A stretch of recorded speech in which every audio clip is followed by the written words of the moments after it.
right where that car is at, is taking in the main water line right through there. And that's the main feeder. It gets into that area. Yeah, it This goes is- from the street down into the pond here. Yeah. And I could hear under the ground that it's fighting to get ahead.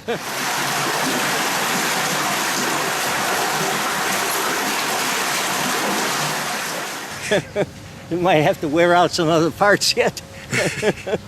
I think they need to put larger drains under the Drains on- streets. Yeah, So that's another project for Yeah. another day.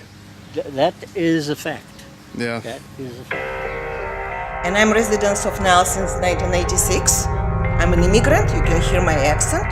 And I'm always hoping that Niles will do something. We have free bus, we have wonderful park districts, but the major problems of flooding never disappear from Niles. And I don't know what we're doing. We're hoping for one project to another project, but the problem is constantly present, unfortunately. And it's a sewer that my tenants are experiencing. And at my age, I was doing the cleaning myself because nobody from department came to visit me, and I make calls from 3 o'clock in the morning. Not villagers, no safety, none of representatives even call me back. Please keep your comments to... Okay, but it's so much for me to express because I'm in the middle of all troublesome situation. One is the body shop, another is the flooding. Now, regarding that woman, she is correct. We need to immediately start putting the proper equipment to get that flooding to never happen again at Mary Hill Cemetery, never again. We're talking about this That's property. right, and she brought up flooding. I'm addressing her issue. She no. talked about multi-issues. She was not supposed to bring up flooding. Don't be funding these repaving projects because flooding has a higher priority. In lieu of the problem that we've had severe flooding in 5 years before the homes get damaged, and I don't hear the insurance companies helping these people, so before they lose their value of their property severely, you need to be addressing the flooding problem. So stop spending money on fixing streets that can wait, repaving, and address the flooding problem, which is an emergency catastrophic situation. During my tenure, a majority of our main roads were repaired and repaved through government grants that also continue to pay for a multi-year streetscape beautification program for the Milwaukee Avenue corridor. I am also very proud of our accomplishments with the 15-year stormwater plan, a program that took the work and cooperation of many Niles employees. Now, it's been brought to my attention, many of you are here on the Cleveland sewer. If you raise your hand, if you're here on that. Okay, I understand there was a letter. Was there a letter? Okay. Will the author or someone who represents that letter come read the letter into the record so that we can, and then everybody can speak if you want, but we want to get that letter into the record and then address the letter so that we're all talking on the same level. So, the author of the letter is here. If not, I'll read it into the record. Yeah. Okay. I can provide Oh,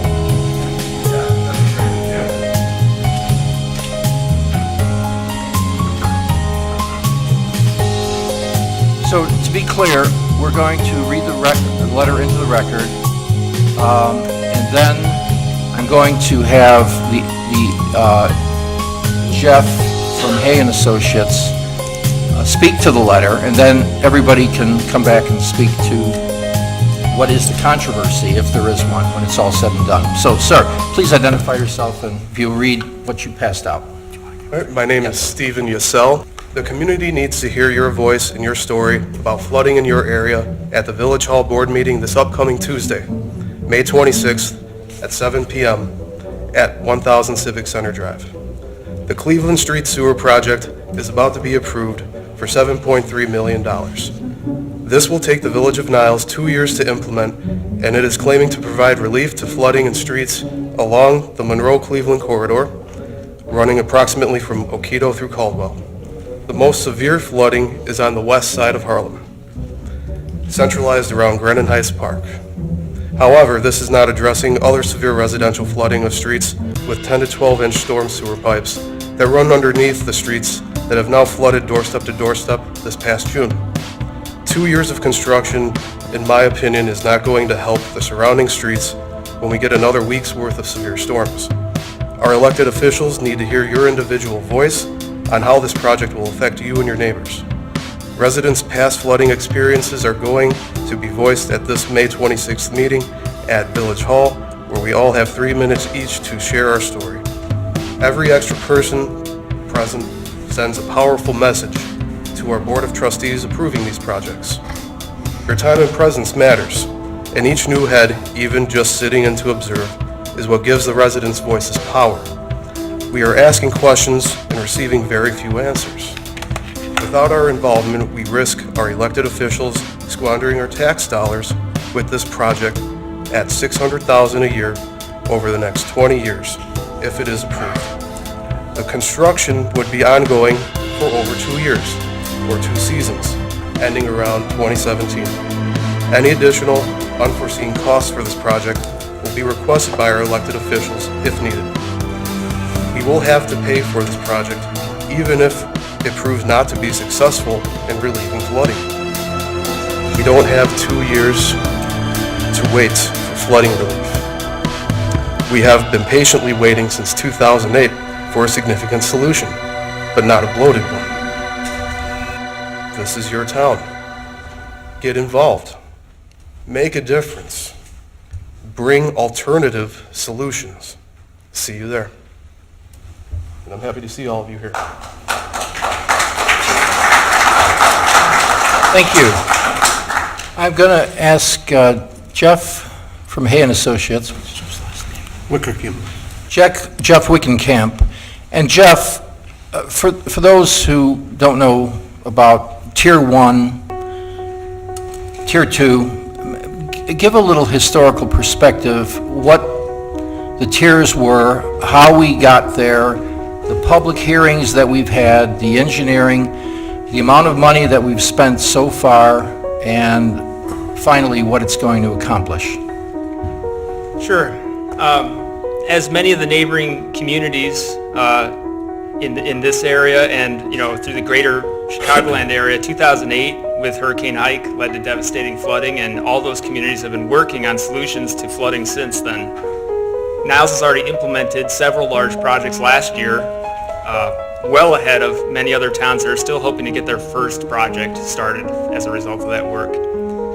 In 2009, the Village of Niles finished their own internal report on stormwater management that was prepared by staff in-house and identified significant efforts that could be done immediately in 2009 to start helping some of the problems.